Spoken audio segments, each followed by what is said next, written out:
নমস্কার বন্ধুরা, আবাসিক ঘরকনে আপনাদের সকলকে স্বাগত। আজকে আমি আপনাদের সামনে দুটো রেসিপি নিয়ে এসেছি। আমি করব পনির মালাইকারি আর হচ্ছে কাশ্মীরি নিরামিষ কাশ্মীরি আলুর দম। কিভাবে করি দেখতে থাকুন, খুব সুস্বাদু এক খাবার। আসুন বন্ধুরা, প্রথমে আমি ভাজা একটা মশলা তৈরি করে নেব। নিয়েছি ধনে, জিরে আর গোলমরিচ, শুকনো লঙ্কা। এগুলো আমি শুকনো খোলায় একটু ভালো করে ভেজে নেব।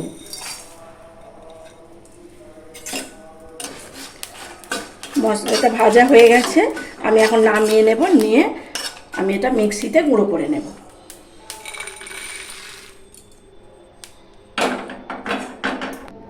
বন্ধুরা, আমি আগেই পনিরগুলোকে কেটে আমি রেখে দিয়েছি। আমি এইগুলোকে এখন সামান্য নুন ছড়িয়ে ভেজে নেব।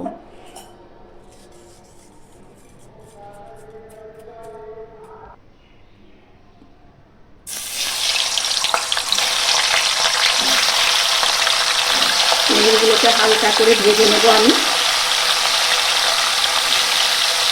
যেহেতু মালাই পনির, খুব বেশি আমি লাল লাল করে ভাজবো না, হালকা করেই ভাজবো।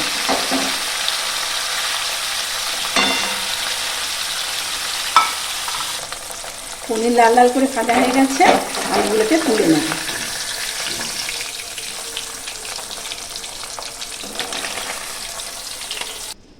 বন্ধুরা, আমি ওই পনিরের তরকারিতে একটু কাজু দেব। সেই কাজু বাটা দেবো বলে আমি কাজুটা ভিজিয়ে রেখেছিলাম। আমি এখন এটাকে পেস্ট করে নেব। বন্ধুরা, ওই তেলের মধ্যে আমি দিয়ে দেব কিছুটা গোটা গরম মশলা।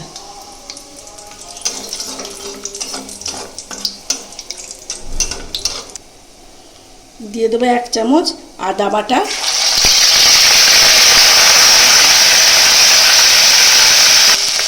আর দিয়ে দেবো 1 চামচ টমেটো পিউরি।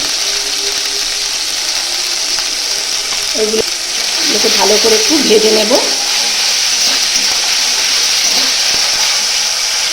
এর মধ্যে দিয়ে দেবো 1 চামচ আমি লবণ, স্বাদ মতো লবণ দেবো।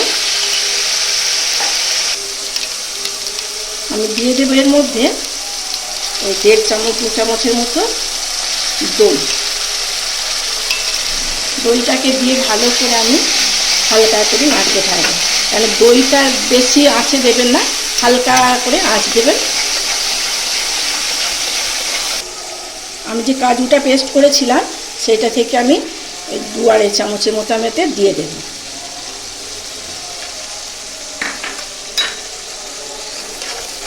দিয়ে ভালো করে আমি মিশিয়ে নেব।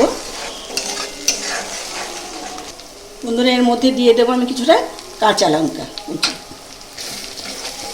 এটাকে দিয়ে ভালো করে একটু নাড়াচাড়া করে নিয়ে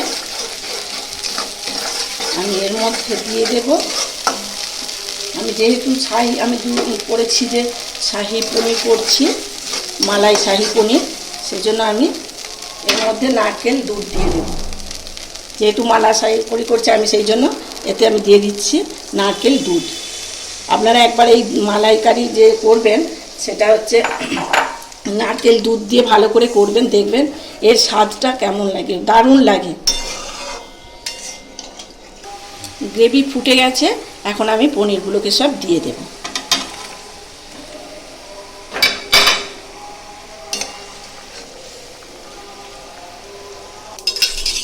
বন্ধুরা, আমি পনিরেতে কিছু ক্যাপসিকাম আর টমেটো দেব, সেটা আমি এখন ঘিয়েতে বাটারেতে ভেজে নেব।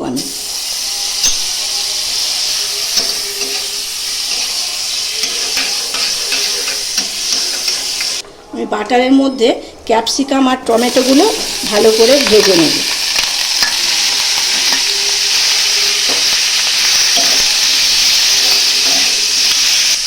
এর মধ্যে দিয়ে দেবো সামান্য লবণ। ভালো করে নাড়াচাড়া করে ভেজে নিয়ে আমি ওই পনিরের মধ্যে দিয়ে দেবো। আপনারা এইভাবে একবার করে খেয়ে দেখবেন, দারুণ লাগে। আমি বন্ধুরা দেখুন, ভাজা হয়ে গেছে। এটাকে আমি এখন এর মধ্যে দিয়ে দেব।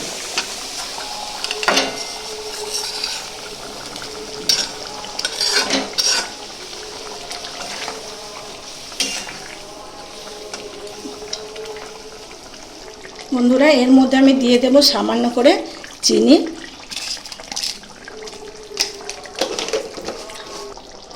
আমি যে ভাজা মশলাটা ভেজে রেখেছিলাম আমি সেই মশলাটা এখন দিয়ে দেব।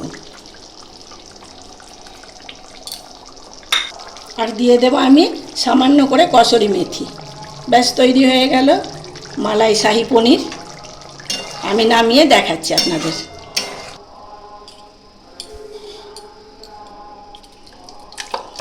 মালাই শাহী পনির তৈরি হয়ে গেল। একবার আপনারা এইভাবে তৈরি করে খাবেন।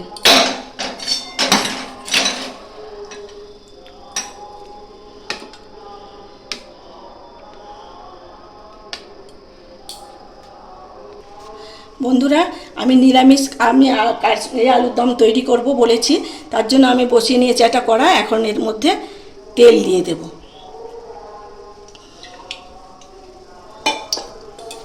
তেল গরম হয়ে গেছে, আমি দিয়ে দেব গোটা গরম মশলা।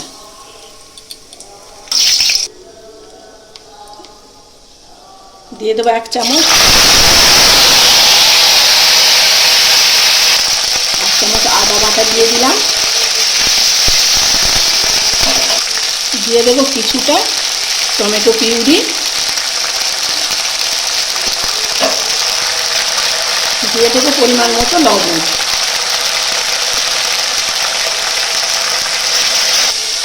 দিয়ে দেবো জিরে গুঁড়ি 1 চামচ, 1 চামচ দেবো ধনে গুঁড়ি, আর দেবো কাশ্মীরি লঙ্কার গুঁড়ি 1 চামচ, দিয়ে দেবো 1 চামচ হলুদ, 1 চামচ ঝাল লঙ্কার গুঁড়ি। সমস্ত মশলা ভাজা হয়ে গেছে, আমি এর মধ্যে এখন দিয়ে দেব 2 চামচ টক দই। টক দইটাকে দিয়ে হালকা করে নাড়াচাড়া করে নেব। দিয়ে দেবো আমি এই 1 চামচের মতো কাজু বাটা। কাজু বাটাটা অপশনাল, আপনারা দিতেও পারেন নাও পারেন, তবে টক দইটা দেবেন। কাজু বাটাটা দিলাম কেন, তার ভালো টেস্ট হওয়ার জন্য। মশলা মোটামুটি ভাজা হয়ে গেছে। দেখুন দেখুন আমি আলুগুলোকে এই শেপে কেটে আমি ওকে ভেজে রেখেছিলাম, সেটা আর আপনাদের দেখাইনি। আমি এই আলুগুলোকে এখন দিয়ে দেব। আলুগুলোকে আগে লাল লাল করে ভেজে নেবেন। দেখুন আলুগুলোকে কষানো হয়ে গেছে মশলার সঙ্গে ভালো করে। এখন আমি এতে জল দিয়ে দেব। এই জলটাই দেব, তাতে আলুগুলো সেদ্ধ হয়ে যাবে। আলুগুলো তো ভাজতে ভাজতে অনেকটা সেদ্ধ হয়েই গেছে। বন্ধুরা, কাশ্মীরি আলুর দম তৈরি হয়ে গেছে। আমি কসুরি মেথি দিয়ে নামিয়ে নিচ্ছি, নামিয়ে আপনাদের দেখাচ্ছি। বন্ধুরা, তৈরি হয়ে গেল আমার 2 রকমের রেসিপি, আমার শাহী মালাই পনির আর নিরামিষ কাশ্মীরি আলুর দম। এই যে আমি যে 2টো আইটেম করেছি, আপনাদের কেমন লাগলো আপনারা কমেন্টের মাধ্যমে জানাবেন। আমি নিরামিষ করেছি, আপনারা আমিষ করলে করতে পারেন, তাতে আপনারা আদা পেঁয়াজ আর রসুনটা অ্যাড করবেন। এই একইভাবেই করবেন। আর আমাদের তো বাঙালিদের সবসময় কিছু না কিছু পার্বণ লেগেই থাকে। আপনারা বাড়িতে একবার এইভাবে তৈরি করে খান। এটা লুচি, পোলাও, আপনার ফ্রায়েড রাইস সবের সঙ্গেই এটা খুব ভালো লাগবে। আপনারা এইভাবে একবার তৈরি করে আপনারা দেখতে পারেন। আর আমার রেসিপি কেমন লাগে আপনাদের সেটা আপনারা কমেন্টের মাধ্যমে জানাবেন। যদি ভালো লাগে একটা লাইক করবেন, শেয়ার করবেন, সাবস্ক্রাইব করে আমার চ্যানেলের পাশে থাকবেন। আপনারা ভালো থাকবেন, সুস্থ থাকবেন, সাবধানে থাকবেন। দেখা হবে খুব শীঘ্রই আর একটা কোনো নতুন রেসিপি নিয়ে। ততক্ষণের জন্য টাটা।